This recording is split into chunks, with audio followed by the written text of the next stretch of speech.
Introducing my own version of cassava cake. My name is Florina and welcome sa Langhap Sarap.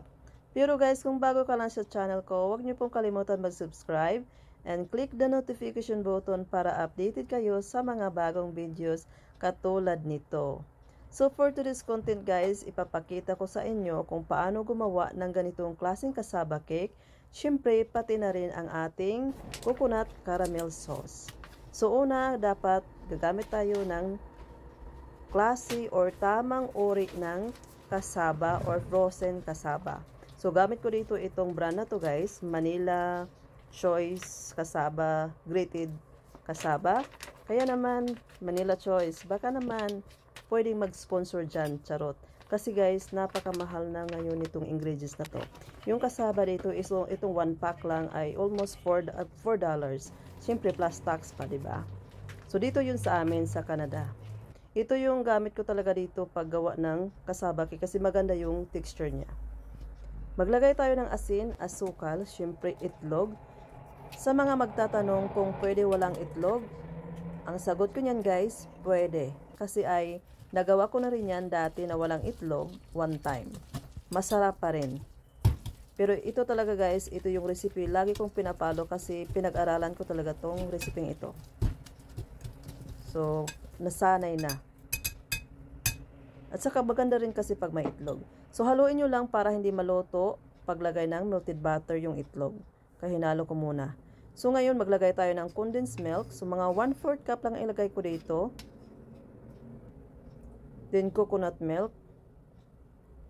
Kung nakikita nyo, evaporated milk, hindi ko siya mini-measure yung liquid guys. Kasi guys, tinatansya ko lang siya.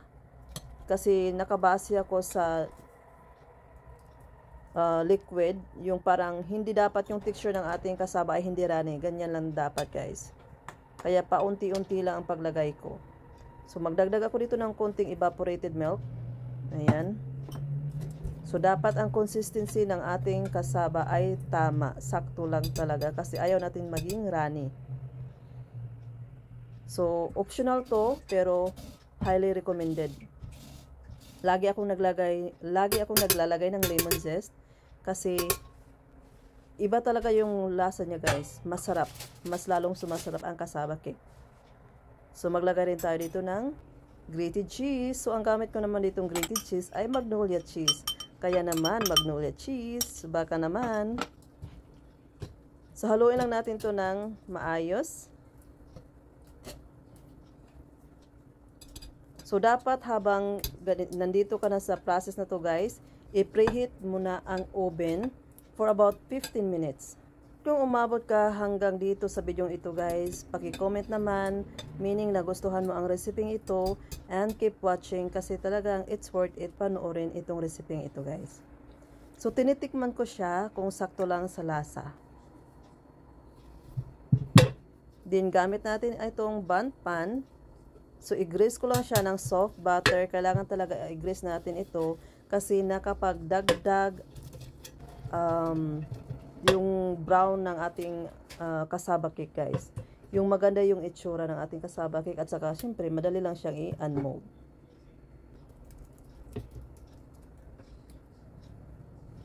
So dahan-dahan lang natin itong ibuhos ang ating mixture.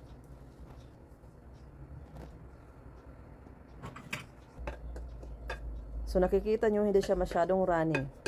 So i-bake natin ito guys for 1 hour and 15 minutes. So, diretso na to sa oven. So, after 1 hour and 15 minutes, ito na yung so, makikita nyo niya yan, guys. Kung hindi pa luto yung ibabaw, guys, liquidy pa. Pero, as you can see, firm na siya. Pero, chinecheck ko pa rin using toothpick. Kung malinis na yung toothpick, ay luto na. So, set aside muna yun. So, now, itong leftover na coconut milk, ay ito ang gagawin nating caramel sauce. So, kuluin natin to, maglagay ng asukal. So, sa caramel sauce naman guys, i-explain ko sa inyo, maglagay tayo ng asin. Sa kulay ko rin siya binabase, yung asukal. Kasi gamit nga natin ito, luspad pa uwi. So, kailangan natin magdagdag dito ng kunting asukal. Nakikita nyo naman. kahit kumukulo lang siya, dagdag tayo ng asukal. So, 2 tablespoon. So, dapat ganito na yung kulay niya. Pag ganyan na guys, so lulutuin natin to, pakuluin hanggang sa lalapot. Pero syempre, maglalagay ako dito ng lemon zest.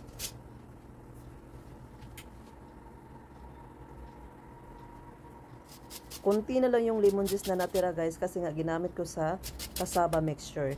Kaya naman, meron po ako ditong natirang, meron po akong orange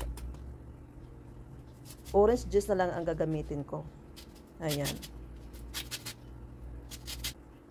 Kasi masarap yung limonena flavor dito guys.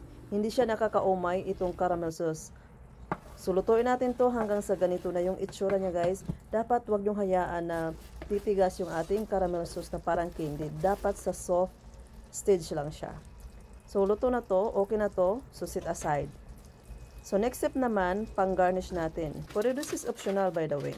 Pwede kayong gagamit ng almonds, pero sa akin coconut. Kasi nga, Pinoy tayo, di ba? So, i-broil ko lang yun for about 3 to 5 minutes. Pero, kailangan yung tingnan lagi guys kasi madaling masunog. So, i-flip nyo lang natin to. At syempre guys, ayan.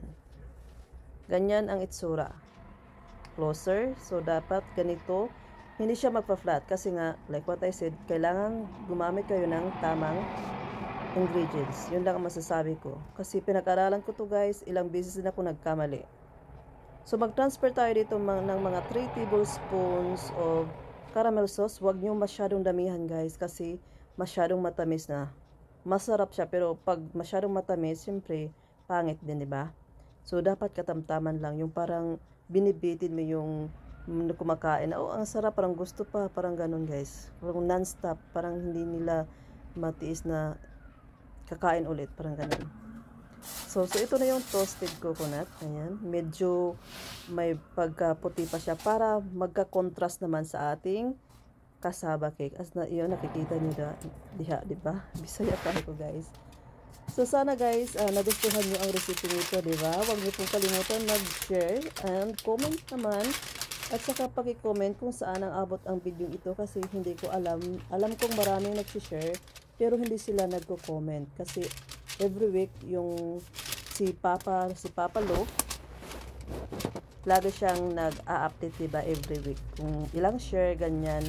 Pero wala akong nakikitang mga comment. Kaya paki-comment naman. That's it, our recipe for today. Ako si Florina, ang nagsasabing the best talaga ang lutong bahay. See you next time. Bye!